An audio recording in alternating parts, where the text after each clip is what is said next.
Hello everyone, a very good afternoon to you. Welcome to Monza.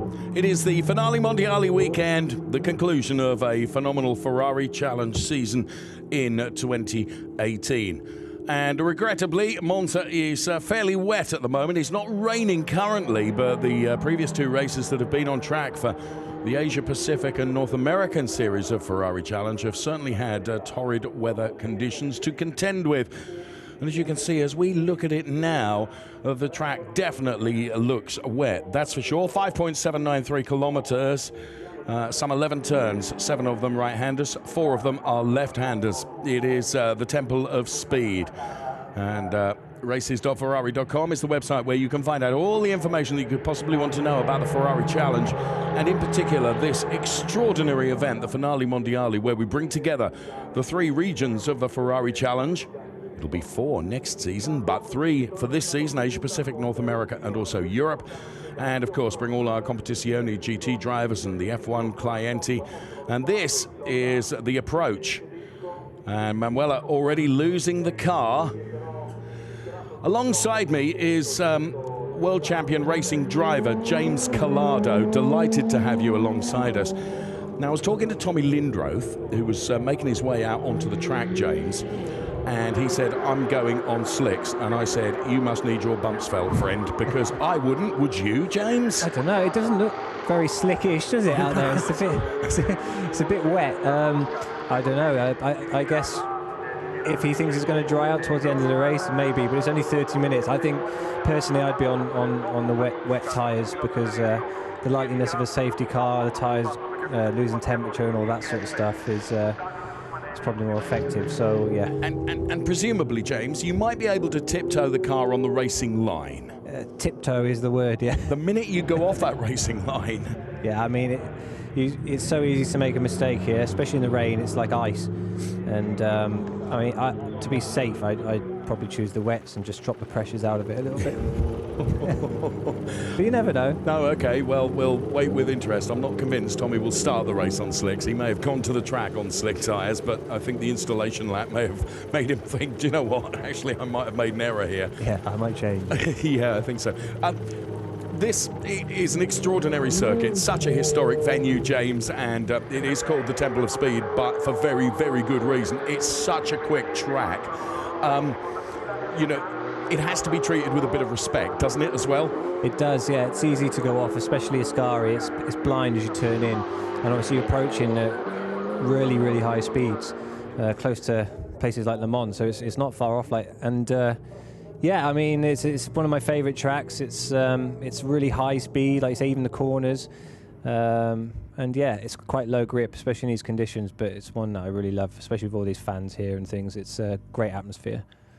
And this weekend, the Finali Mondiali weekend, of course, for as long as you have been an official Ferrari driver, you know, it is something very, very special indeed, isn't it? It's incredible, yeah. And, you know, every time we come to Italy, we were in Mugello last year, but it's just a passion. So, yeah, it's great.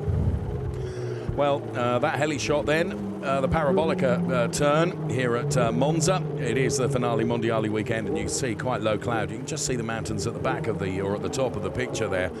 Certainly not raining at the moment, but it has been raining extensively. And as James Collado has said alongside me, very much still a wet track.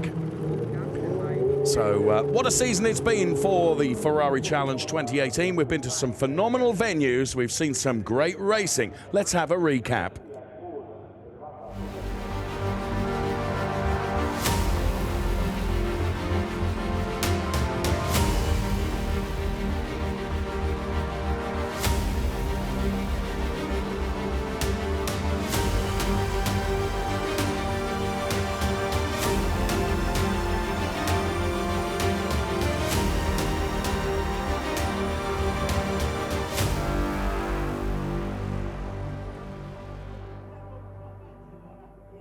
What a season it has been, and we reach the conclusion, the Finali Mondiali weekend, and the cars making their way to the grid. Now, in the last race, we had a safety car start. Whether we will get that this time around, race control yet to make the decision.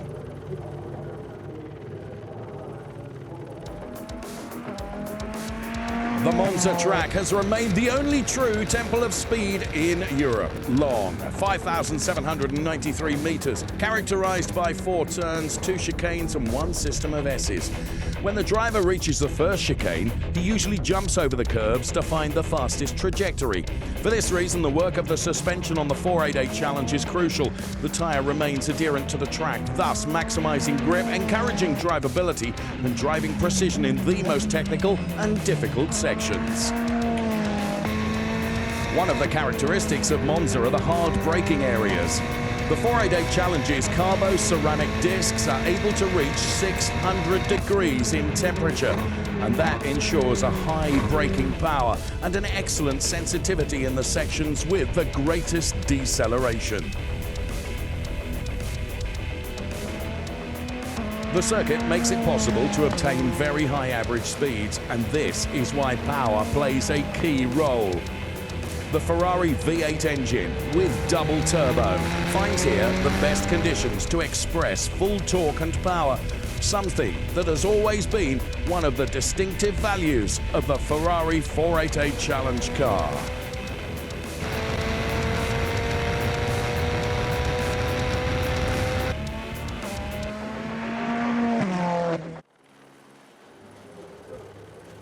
Monza, 5.793 kilometers.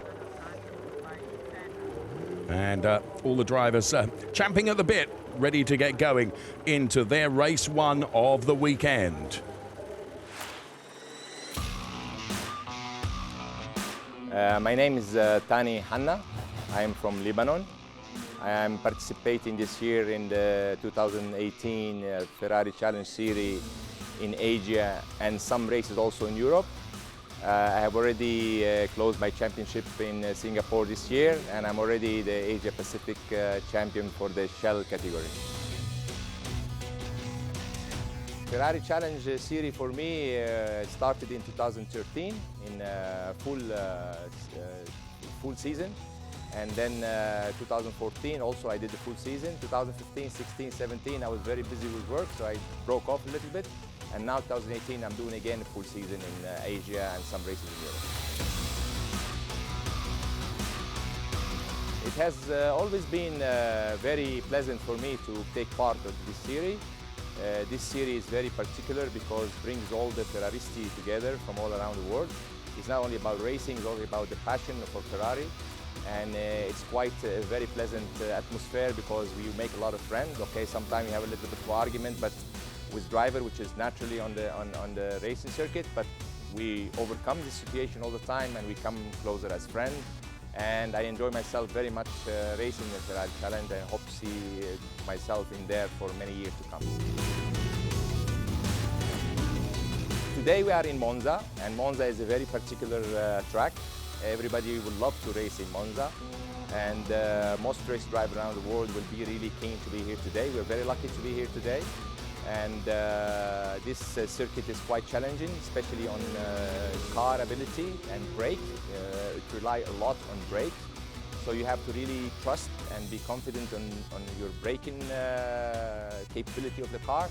And if you can brake a couple of places really hard, you will make a lot of time, and then you can really gain a lot in lap time.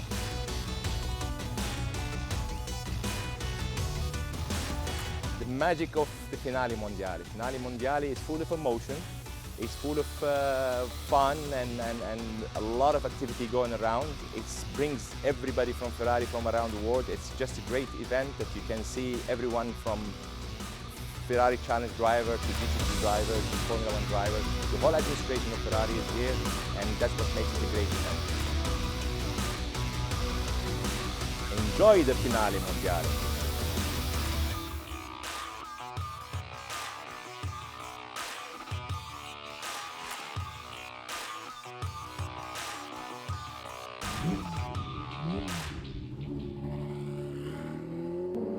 Great to hear from Tani Hanna, who was on the top step of the podium in his Asia Pacific race earlier on today. It was really interesting, James. He was saying that you make a lot of friends and the camaraderie is fantastic. He said, but just now and again we have an argument. Well, yeah, not many racing drivers are that honest these days. Oh dear, oh dear. Now this man, Nicolas Nielsen, you would have said is a shoe-in for pole position, but he hasn't managed to achieve that in this race. That honour going to Björn Grossman.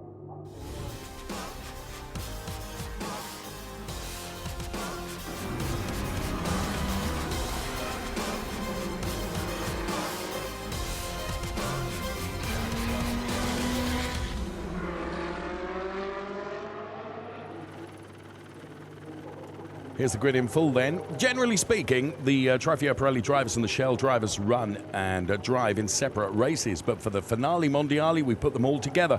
But as you can see, the first 3 rows are contained with Trofeo Pirelli drivers, though Fabian Volvend is now one of those and has done very well to be going from P4 on the grid.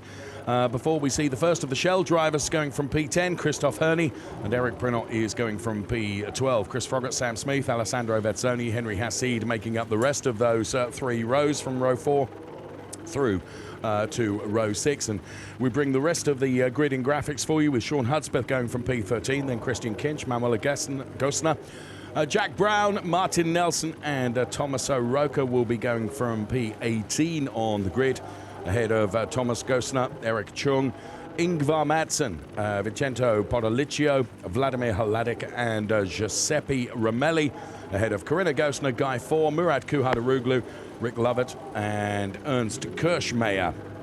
It's a big, big grid of cars, it has to be said, that's going to do battle out here on the Mount Monza circuit. And interestingly, James, what's your take on this? Because, of course, normally the Trofeo Pirelli drivers and the Copa Shell drivers, Copa Shell mostly made up of gentlemen drivers, of course, they race in separate races, but for the Finali Mondiali weekend, you put them all together. Now, the pace deficit between the 2 categories actually is very, very small, but all of a sudden, that racing track is going to become a very, very busy place indeed. I was just thinking, 29 cars going into turn 1. We've got some maybe starting from the pit lane there, but yeah, I think it's always difficult turn 1 in Monza, no matter what you're driving.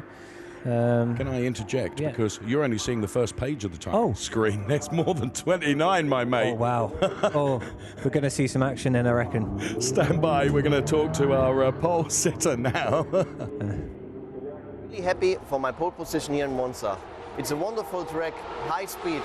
So I want to thank my team, Octane 126, for all they have done to me. Happy to have the race here.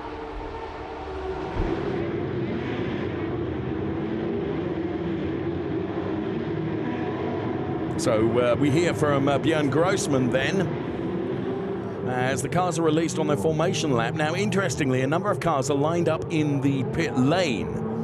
Fabian Volvend is one of those, and Nico Spalak, who's our producer, is checking out on who's in that pit lane. Don't know quite why they're starting from the pit lane, if I'm honest with you, but Björn Grossman, who we heard from, is going from P1. Christoph Herney already has had an off.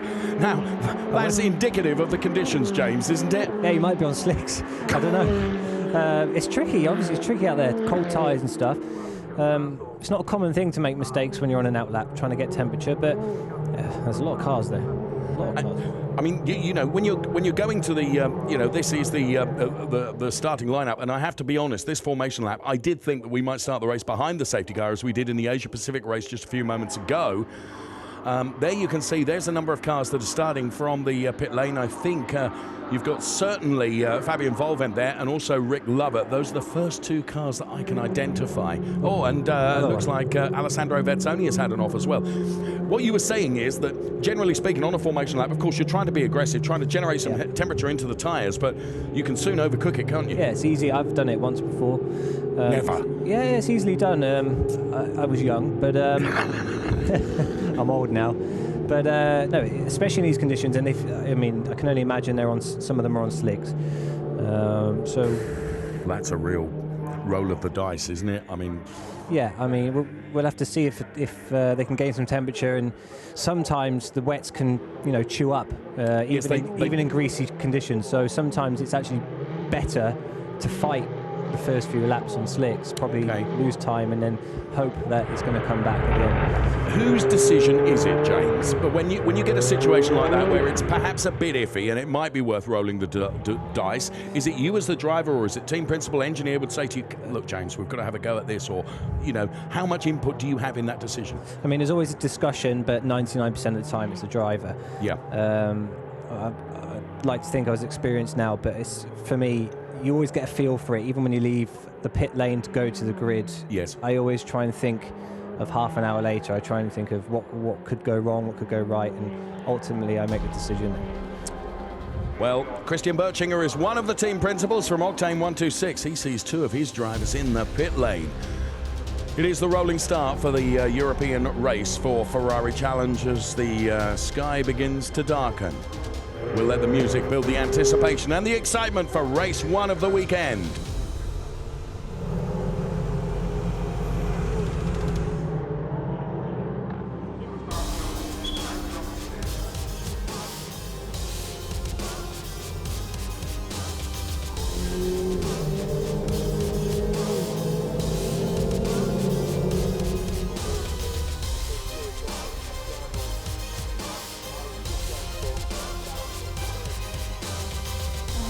So the lights go green, let's go racing then. It is the first race for Ferrari Challenge Europe Series. Both Trofeo Pirelli and Copa Shell cars then head towards the chicane for the first time of asking. So David Fuminelli and Nicolas Nielsen, because Björn Grossman, for whatever reason, not on the grid. Is he starting from the pit lane?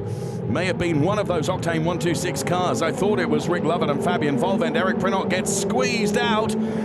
And the cars do, thankfully, all make it through the first chicane without anyone going off, which I have to say is remarkable, and well done to all the drivers. Nicolas Nielsen now beginning to stretch his legs. He's been an absolute wonder star in the Ferrari Challenge this season. He didn't put the car on pole position, but with Björn Grossman not taking his place up on the grid, of course, that's really given him an advantage with David Fuminelli really dropping back down the order. It's Jens Liebhauser who's P2. Louis Pret is P3. Chris Froggatt, who's already sealed the AM Championship and did so some time ago, bit like Nicolas Nielsen winning the Pro Championship. Chris Froggatt is P4. Then it's David Fuminelli P5, and the returning Sam Smith is P6. So I'd like to think that the drivers are all being quite sensible in this first few meters of this track. There is Björn Grossman in car number 84 then, so clearly started from the pit lane. That's Rick Lovett's car, another one of the Octane 126 drivers. Interesting how Björn Grossman, Fabian Volvend and Rick Lovett all starting from the pit lane. Björn Grossman had put the car on pole position. Don't understand. We're going to have to look into that. Christoph Herney, who we saw going off on the installation lap earlier on, and there is Eric Prinot then under some pressure there. What we've done here is we've put the two categories together, and I have to say, James, I did wonder whether the first chicane may be a melting pot of all things Ferrari, but to be fair, it wasn't. It wasn't. No, they all were very respectful. No incidents as of yet. So no, it's like I said before, it's really difficult just to make it around the first corner, but it seems that all the cars are intact. But you can see they're all moving around. They're all losing the rear end, there's Mark there.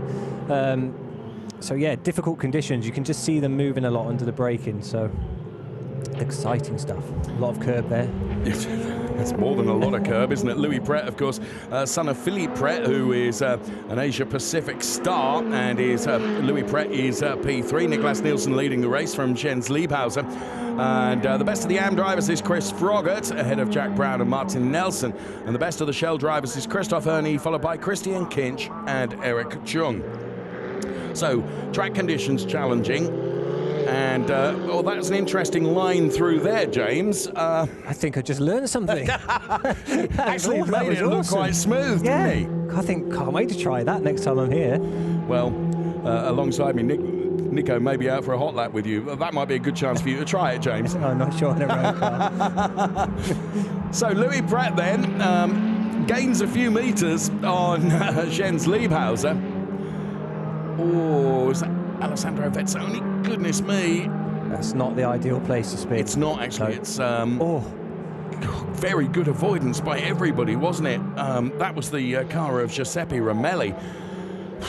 Heart-stopping moment, that one, that's for sure.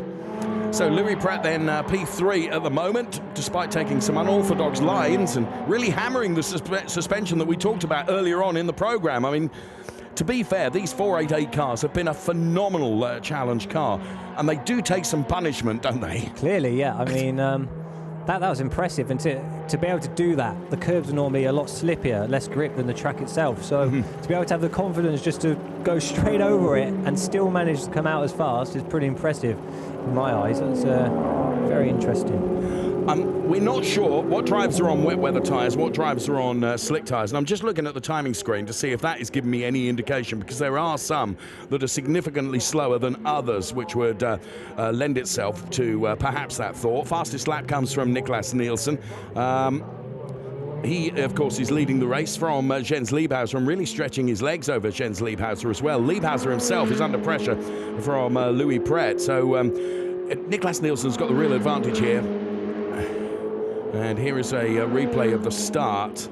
So Nicolas Nielsen then, and David Finali, who of course is very, very local to this Monza circuit. It's almost in his back garden.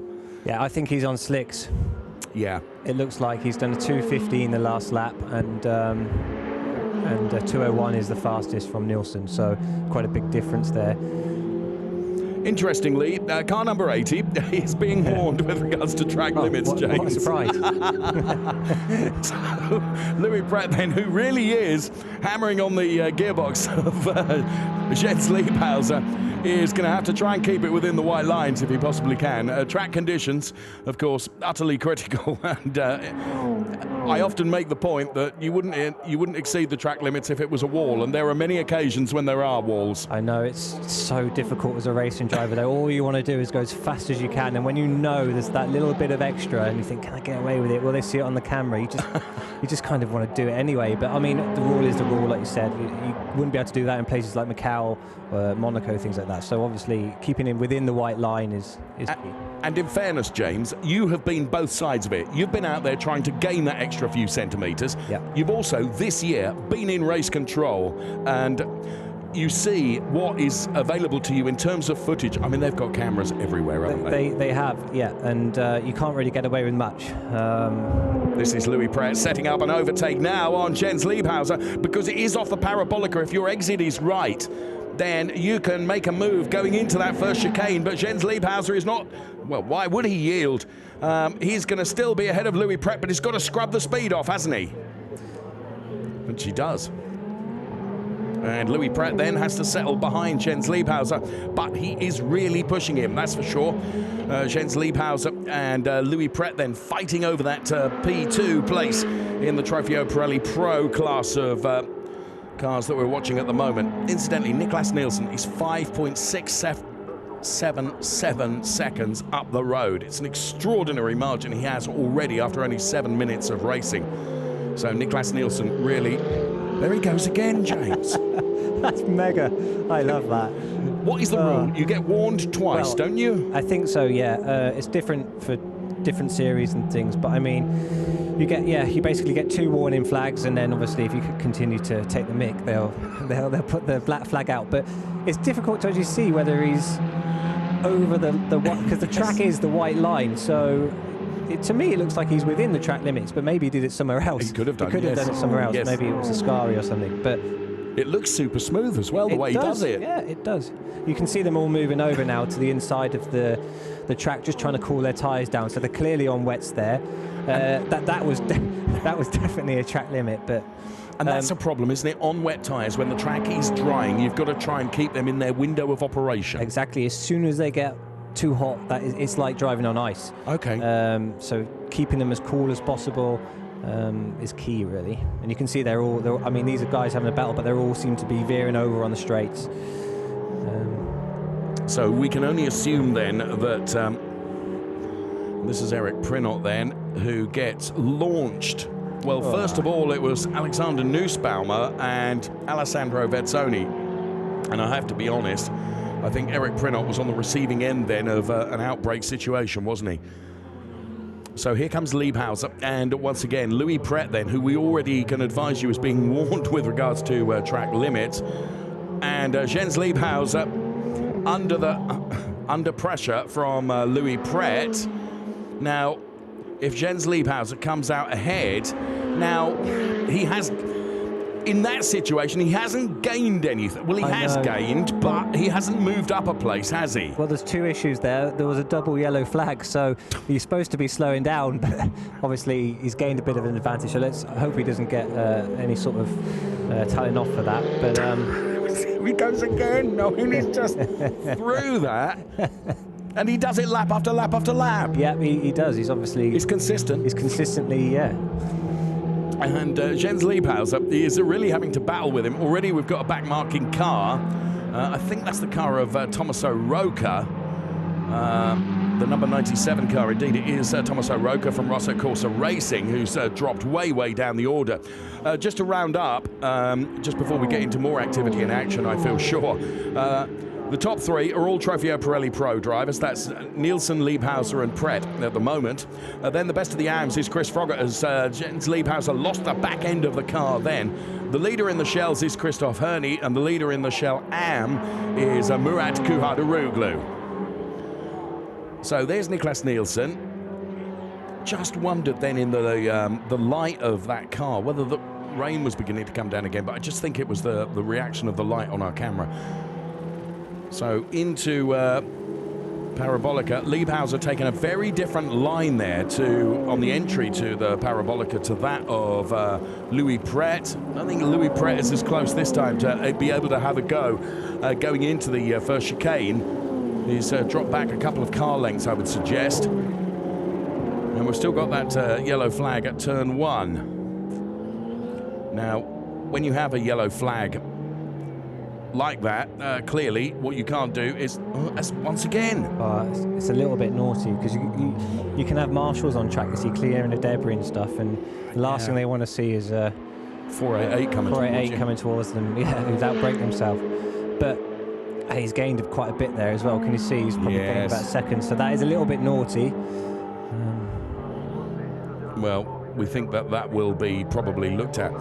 Will he also get warned about not having his lights on because it is dimming, isn't it? Yeah, I guess so. Yeah, it's looking out the window from our box. It's pretty dark, so it's always deceiving on the camera. It always looks lighter, but from our view, it's pretty dark. So what they normally do is just tell him over race control to just flick the switch and turn them on. So. Right.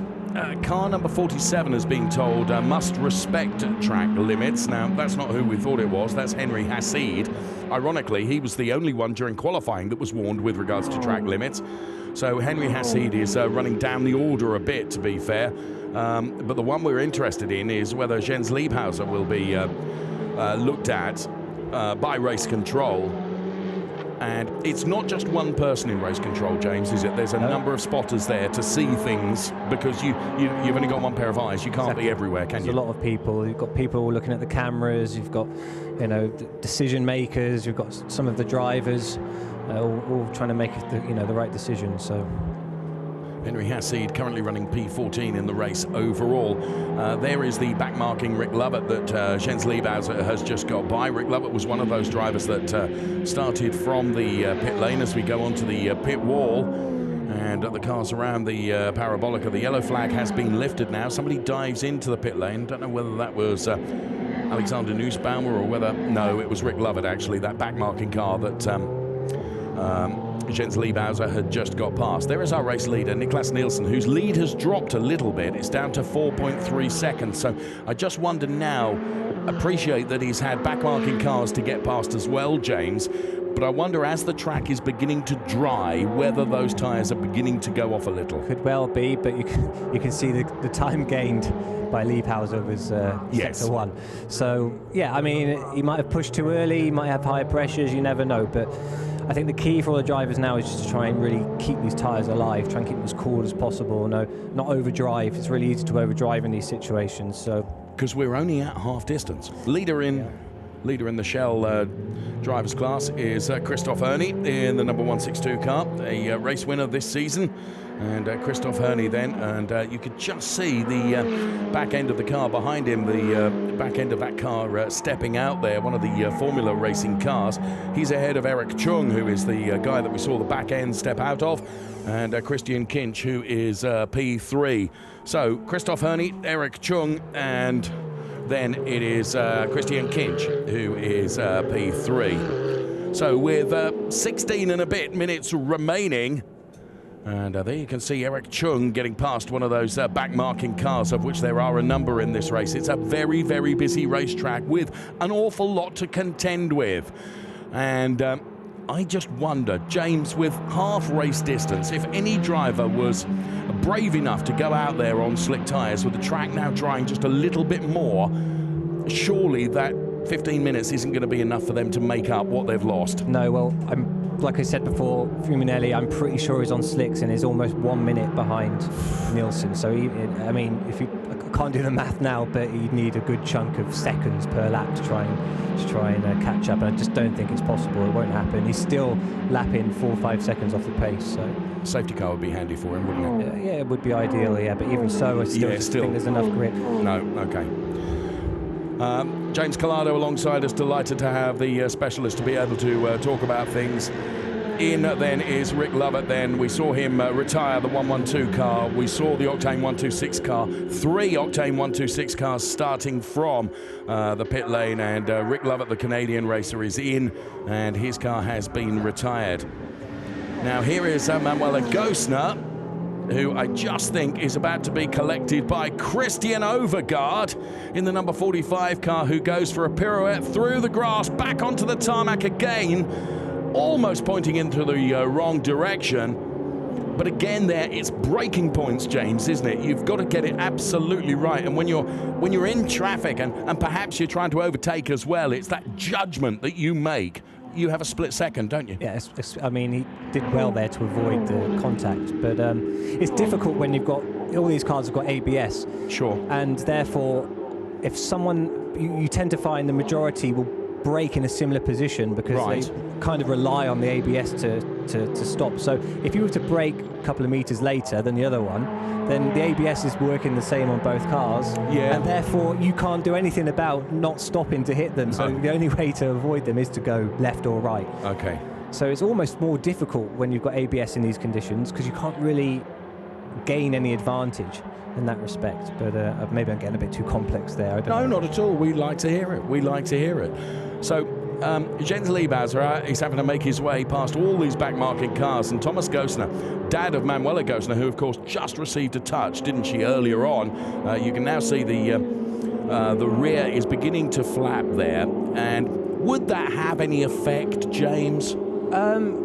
Probably not, but maybe it's somewhere like here at Monza, we've got high speed. You might feel a vibration, a flutter on the floor, something like that. Okay. Could have a bit more drag. We've got an unhappy... Thomas O'Rourke. Yeah, he's not happy. But I suspect he ain't going to be the only one.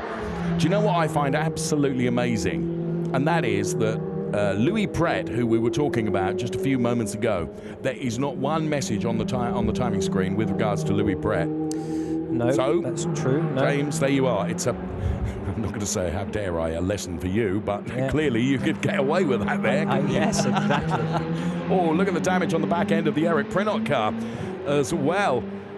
So the 181 car has received some damage. So the order is really getting mixed up now because we've got a lot of cars faster than a lot of other cars at the moment. And you can see there that the number 84 car there of Björn Grossman, was it Fabian Volven in the 81 car? Goodness only knows. So much going on. There's Vladimir Hladik. And Vladimir Hladik is being chased down by the car of... was the 199 car, I'm sure, of Ingvar Madsen. There's Nicolas Nielsen, who's the leader of the race, nearly 8 seconds to the good. And Nicolas Nielsen is going to experience the traffic ahead of him in just a moment's time. That's Vladimir Hladik is one of those cars. So there is Nicolas Nielsen. This is on the long stretch behind the paddock, heading in towards the Parabolica, I think, as Nicolas Nielsen in the Formula Racing 488, then into the Parabolica now. It's really interesting, this Parabolica turn, James. You look at it and there are more than one line that you can use, and I genuinely believe it's how you enter Parabolica and exit Parabolica, you can set yourself up for an overtake opportunity down the start-finish straight. Yeah, you can either... There's two ways about it, like I said, really. You can either carry a lot of minimum on the inside and therefore probably lose on the exit, or you can go right round the outside and gain a better exit. But it also depends where cars are. I mean, if you're behind a car, you almost want to do the opposite. You know, try and get a clean run, clean air.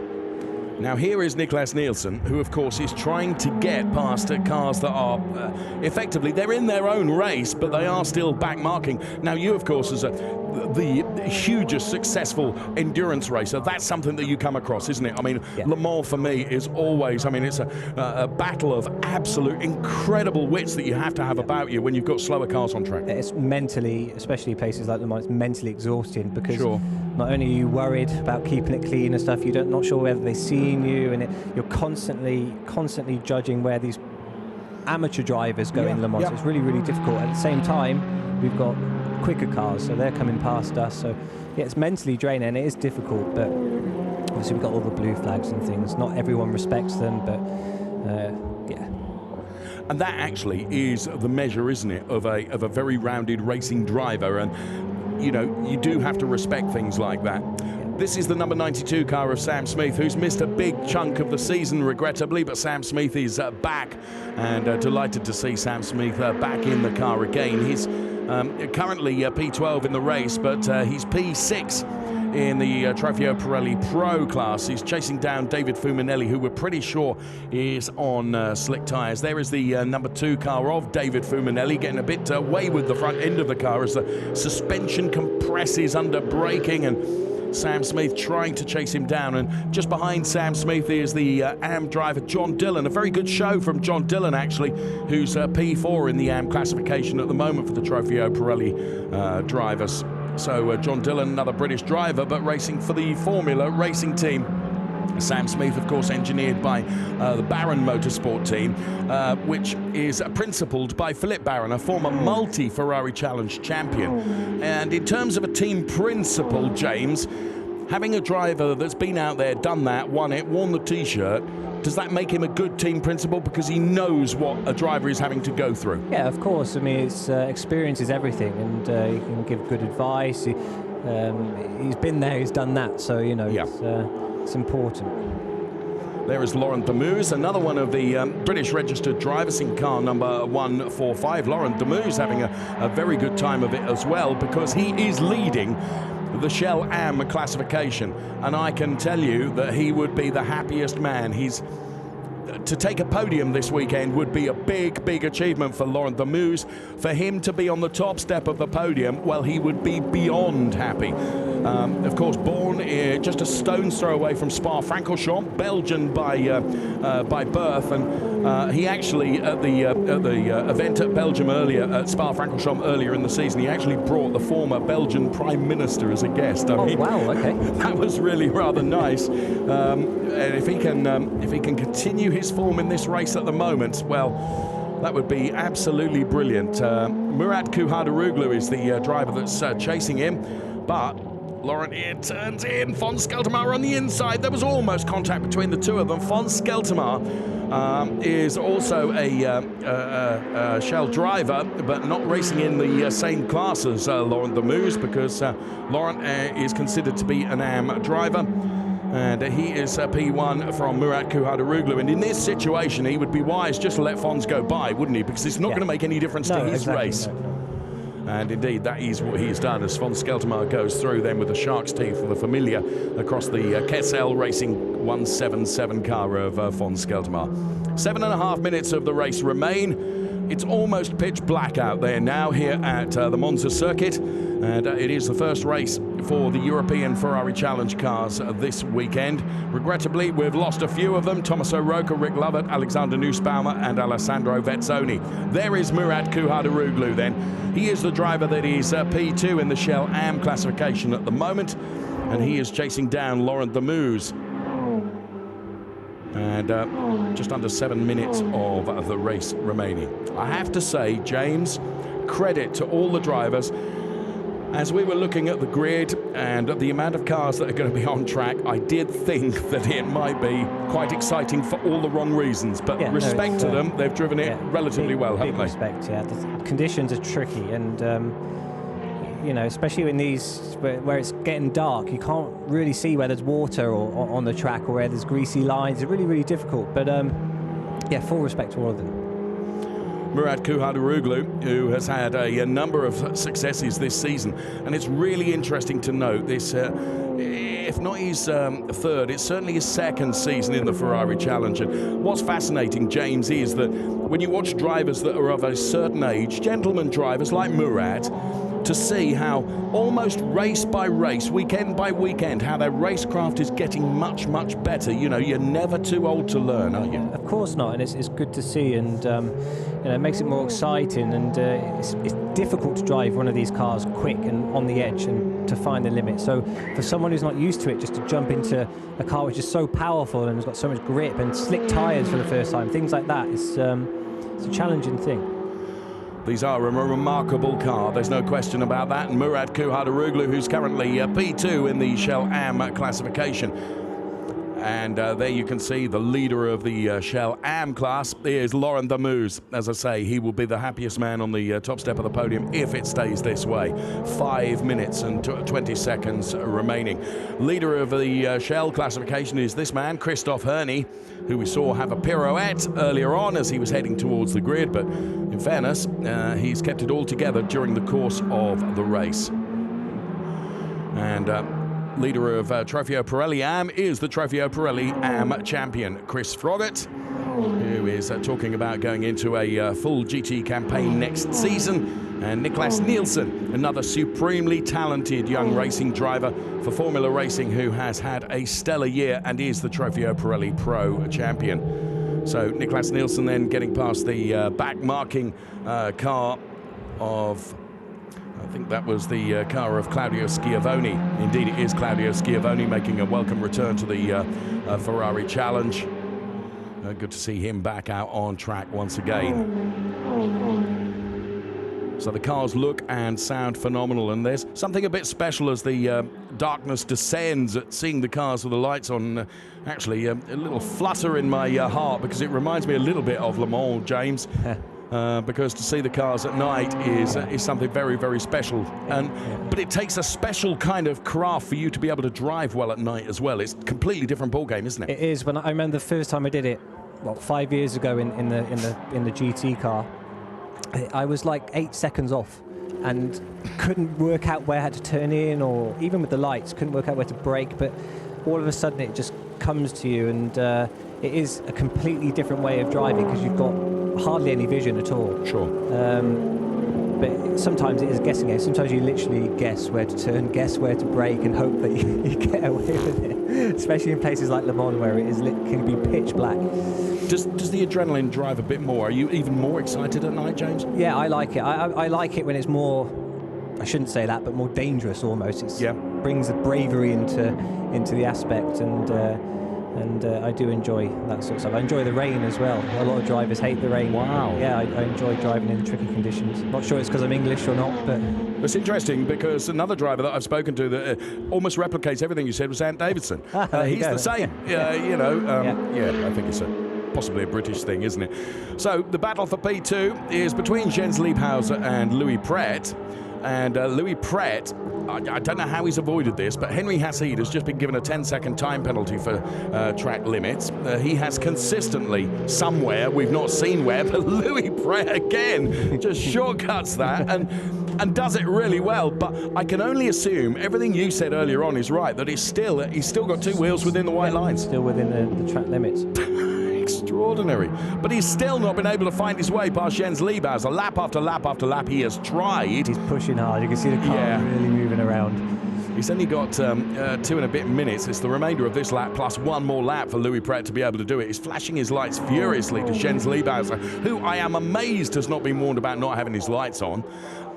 Louis Pret, son of Philippe Pret, who's on the top step of the podium in the earlier Asia Pacific race. Is he going to be able to replicate father's performance? Well, I wouldn't think so, because I don't think there's any way in this world he's going to be able to make up the 12 seconds lead that Nicolas Nielsen has. but he could be on step 2 rather than step 3, and is beginning to line up. Jens just gently weaves across there, doesn't he, to defend that line, and makes it more difficult for Louis Pret as they head into the Parabolica. But has he gone wide? No. Did he carry a little too much there? I don't think so. It looks a bit deceiving. I thought he was going in too much. Yes. And but it seems to look at that. Look at that power. I love it. Good man. Put on a show. So no, he got away with that. It's not the quickest way round, Louis, but we love it. Yes. We're heading towards the Parabolica now, and we are into the final lap of this Ferrari Challenge Europe race, where Louis Pret, 234 kilometers per hour through the speed trap. Wow. He's not afraid of it, is he? No, I don't think there's going to be much floor left on that car when he comes in. Regrettably, it looks like it's a retirement for Manuela Gosner, who has had so much success this season, and regrettably, her race is done and dusted. So on the final lap then, Jens Liebhauser with backmarking traffic to get by. That also means that Louis Pret is going to have to get by as well. That's the Claudio Schiavone car, but they both get by it, and Jens Liebhauser is probably the hardest Jens has had to work all season long in defending that position from this hard-charging car of Louis Pret, who has provided significant entertainment for us in terms of his lines around this 5.793 kilometer Monza circuit, some of which have been really odd, but you can see how disappointed Manuela is that the race is over. It just didn't come for her this afternoon. Nicolas Nielsen, who has had a stellar season, an extraordinary season, and well, where will we see him next season? Well, lots and lots of people have been watching him. I've had the privilege of talking about Nicolas in single-seaters in German and Italian Formula 4 and also in tin tops, but he has found his home, in my opinion, in GT cars. And in the Ferrari Challenge, he will add yet another win to his extraordinary tally. Nicolas Nielsen wins for Formula Racing with a margin of 12.9 seconds from the last lap over Jens Liebhauser, who looked like he got it really, really sideways. Wow, he does keep it in P2 ahead of Louis Pret. The quickest of the AM drivers is going to be Chris Froggatt, and he should take the AM win. Indeed, he does. Not the first one of those for him this year. Followed by Jack Brown and also Martin Nelson for Scuderia Autoropa, who should take P3 in the AMs. It'll be good to see Martin Nelson back on the podium once again. And there is Chris Froggatt. And the checkered flag continuing to fall.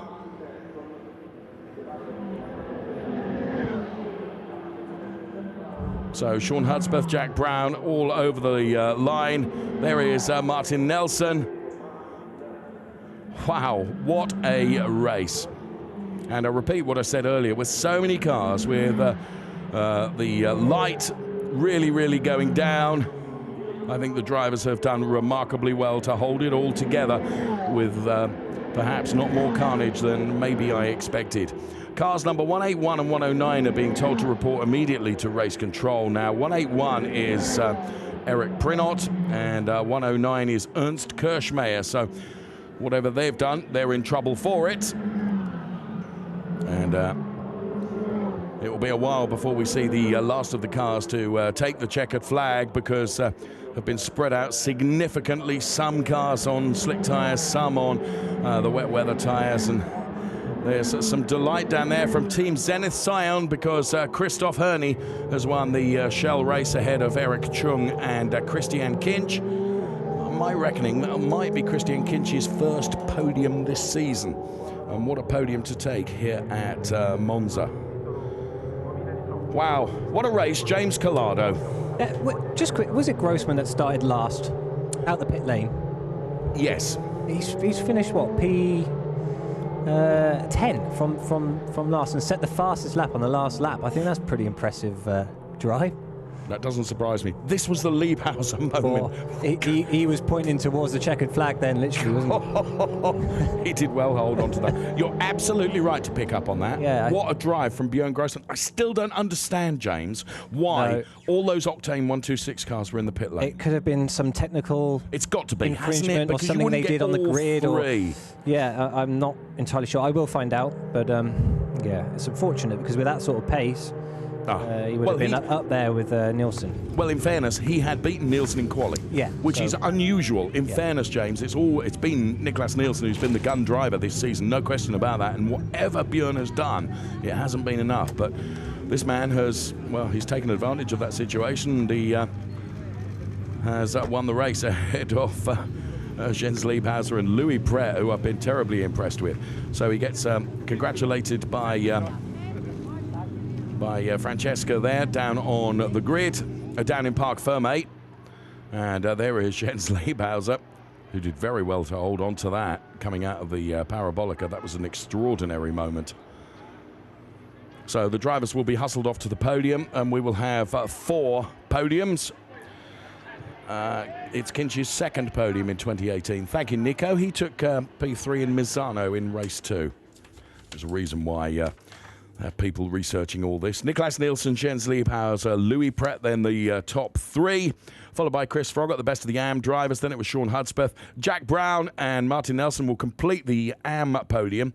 And then the top 2 Shell drivers, Christoph Herning and Eric Chung, finished the race P8 and P9 overall. James Collado picked up on the fact that Björn Grossman from the pit lane got up to P10. Then it was David Fuminelli and Sam Smith. Christian Kinch then completes the Shell podium.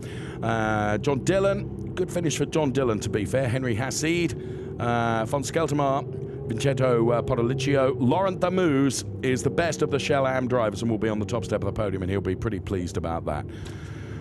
Whew. I'm looking forward to the podiums now. Are you on podium presentation duty, son? Not this one, no. Oh, well done you. Well done you. It's funny how they got you out there in the pouring rain. Yeah, typical. So the drivers will be hustled off to... just looking at the back end of Chris Froggatt here, not that I'm attracted to that at all, James, but I want to make a serious point here.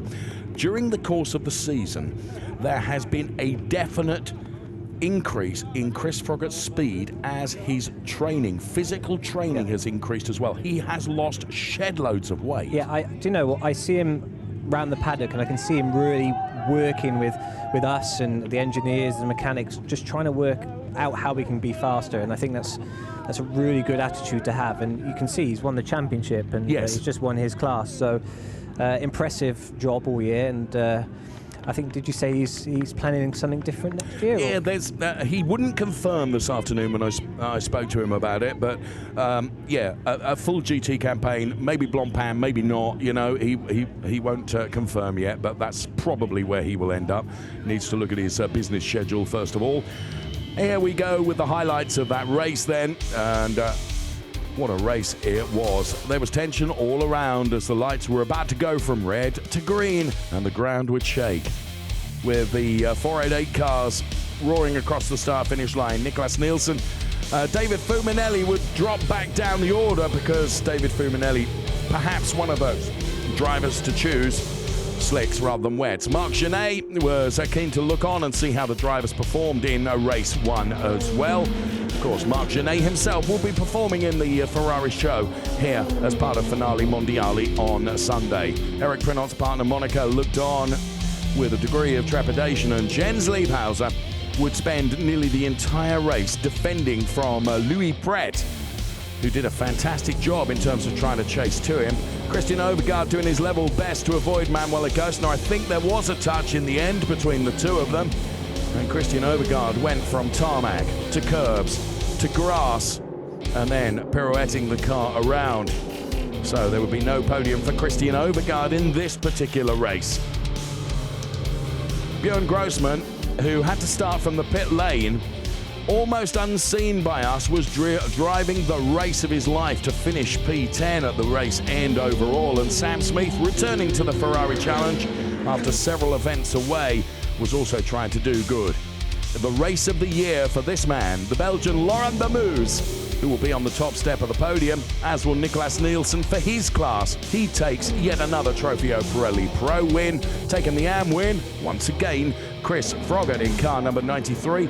Christoph Herney, well, he would celebrate as much as his wife and engineers as well. And Nicolas Nielsen was pretty pleased with his day's work here at Monza. Von Skeltermaal, the Kessel Racing driver, we can see there in Parc Fermé. And podium being readied. And there the driver coach, Eddie Cheever. Of course, a number of these drivers, James, have driver coaches, don't they, that really guide them, because, again, like team principal, and we were talking about Philip Barron earlier, you know, as a driver coach, you were a successful racing driver. That's why you become a coach, I guess. Yeah. And able to pass on all that experience and knowledge. Exactly, and they come to us and they ask for data, like Chris does that. He asks for data, he likes comparisons, and you can kind of focus on where he needs to be improving the most. So, yeah. I find it quite fascinating. I creep into the garages sometimes, and you see the driver and the coach, and they are in minute detail going over that data. That's what you do as a professional. I understand that, because you are a top racing driver, and that is the little difference that can be made, isn't it, when you understand that and you can act upon it. Exactly, and it's difficult but possible to do.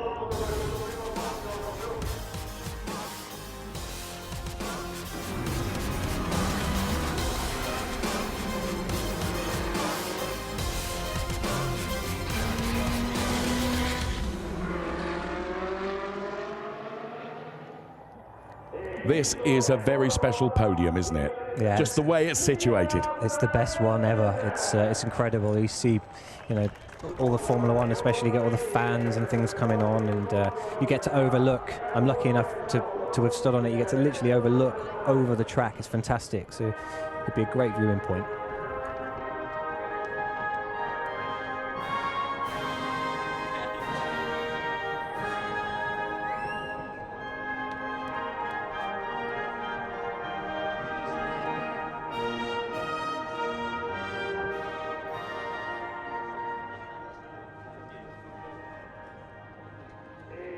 So the anthem plays out for Nicolas Nielsen then, and Jens Liebhauser and Louis Pret on the podium as well. And here comes the trophy presentations. And first to receive their trophy is Louis Pret.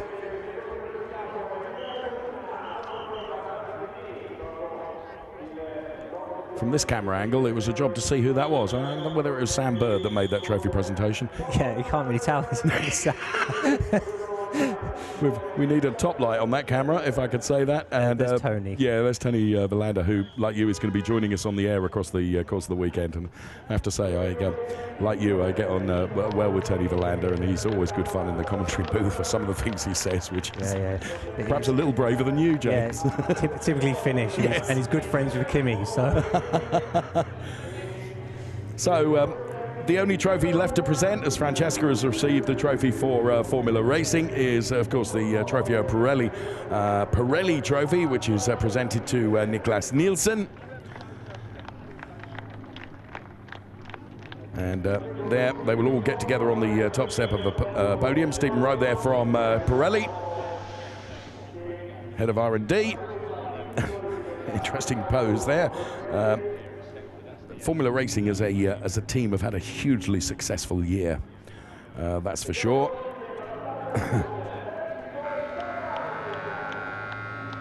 And never tire of seeing those. I have to say, we've been having this conversation across all three races, James, and I don't know whether you do this when you win races, which of course is, you know, the regular occasion. It's this bottle opening, and I'm really disappointed because Ferrari have taken the tops out of the champagne, because I like it when, and I think Lando Norris is the best at this. Yeah. You know, where you slams it on the floor. The damn thing. Yeah. And you know, I was in, where was it, Abu Dhabi, and I tried to do it thinking I had a bottle of champagne. And it was rose banging water. Banging it, and it was rose water. Oh, this time, never doing that again. Oh, brilliant. Here is the ham classification.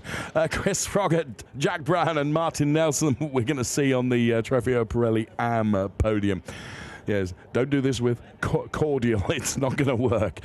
Chris Froggatt then on 253 points. That is an indicator of how dominant he's been, James. Domination, yeah, that's unbelievable. He really, and it's only his second season of motor racing. Well, it's incredible. I think he's done a really, really good job. You know, went off to Dubai in the winter of 2016 to get enough points to be able to race in the Ferrari Challenge. Fantastic, yeah. 2017, very much a learning year. 2018, nailed it. Nailed it.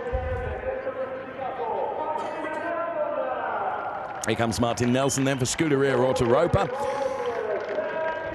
Oh, that's a better camera angle, to be fair. We can actually identify who we've got. Jack Brown is there. And here comes Chris Froggatt then. See, he looks lean and keen now, doesn't he? He does. National anthem for Chris Froggatt.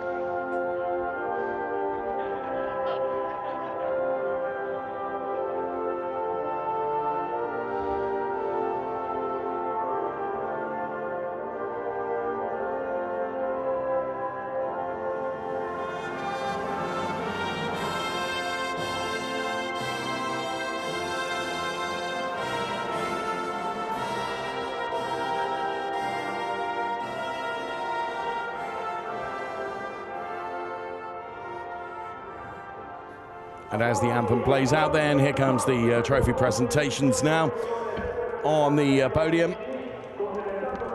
Ferrari GB represented there by FF Corsa, of course, and here comes Sam Bird once again to make the trophy presentation to Martin Neilson, official Ferrari GT driver. Sam offers his congratulations to Chris Froggatt and to Jack as well. Miguel Molina.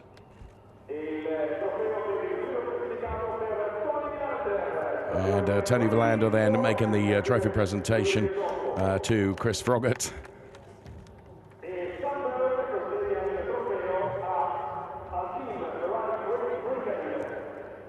And Sam once again making the trophy presentation to the team. And Stephen Rowe from Pirelli to make that presentation to our race winner, Chris Froggatt.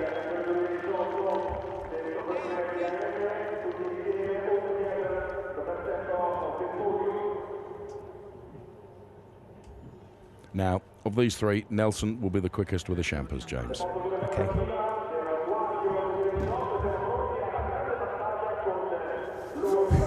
Well, it was close. So, super slow-mo of the top man for that podium, Chris Froggatt for Ferrari GB. Another stellar year like Nicolas Nielsen that Chris Froggatt has had.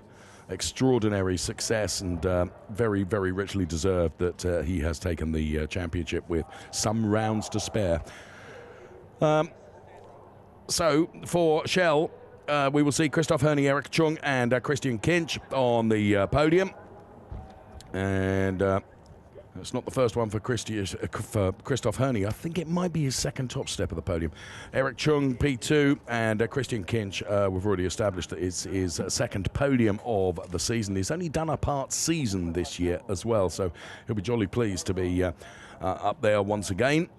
And in the Drivers' Championship, Christoph Herney on 167.5 points, Eric Chung on 154, with Manuel Agosna in P3.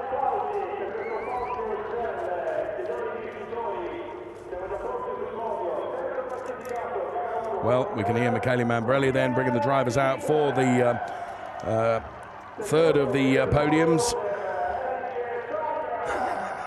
Christian Kinch. I could tell you a story about Christian, but on air I would be told off, so I'm not going to. And there's Christoph Herney, who was the oldest driver ever to race a GP2 car. Really? Yeah, there you go. He was in his 40s. Wow. A little bit of trivia for you to use at a motorsport dinner party.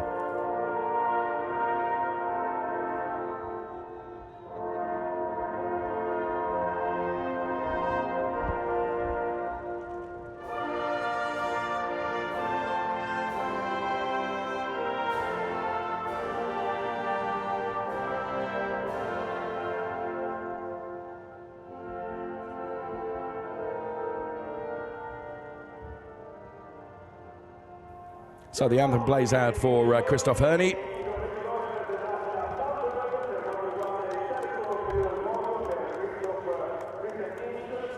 Sam Bird once again to make the trophy presentation to Christian Kinch. He'll be really, really pleased with that.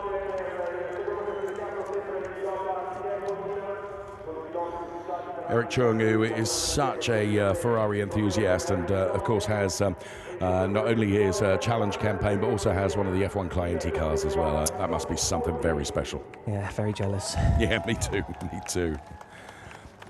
I was going to say I wouldn't get in one, but Christian Overgaard has got one. So He'll be fine. There is possibilities I won't be able to drive it, but...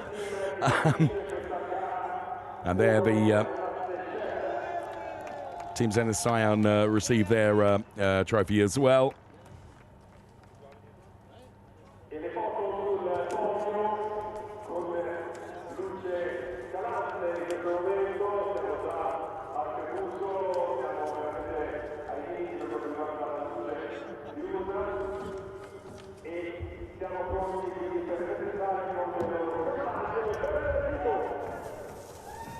Yeah, he's got the right idea. Stay behind them. Keep the suit dry. Yeah. Super slow-mo of Christoph Herney then. One podium to do, and that is for the Shell Am drivers. And Laurent Vamoose going to be on the top step. P2, Murat Kuhardaroglu. P3, Dusan Palkra. Neither Murat nor Dusan are strangers to the podium. But for Laurent Vamoose, who I was having a chat with him at lunch today, and he said, you know what, Dave, I really feel that I've made a step up, and I'm so hoping that I will get a podium this weekend. He's done the best that he could do, hasn't he? You don't get any better than a race win. You don't. It's a great result. And he will be so pleased with that. He really will. I'm delighted for him. So there, Murat Kuhardaroglu on 188 points. Alexander Nussbaumer on 164.5. And Ingvar Madsen on a total of 159 points. So Michele Mambrelli then brings them out for the final podium of the Ferrari Challenge Europe race.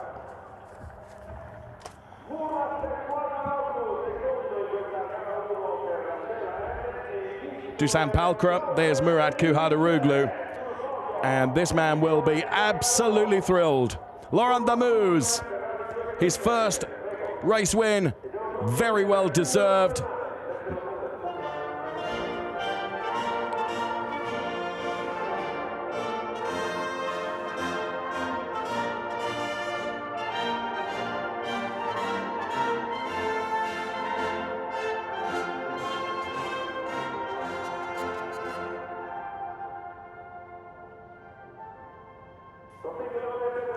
I think he's quite affected up there, James.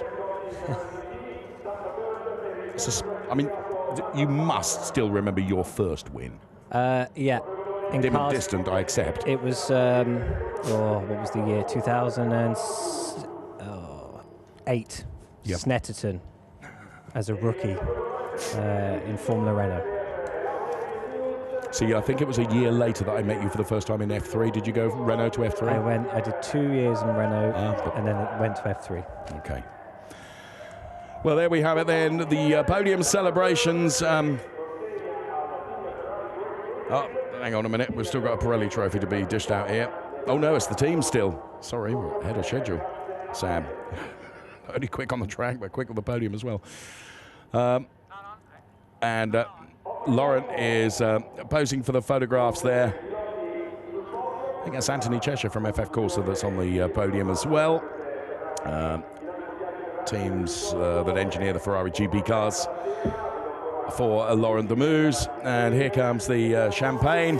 James Collado, thanks so much. We will hear more from you across the weekend, I hope. Thank you very much. And that's it from us. Finali Mondiali. Make sure you join us tomorrow. Bye-bye for now.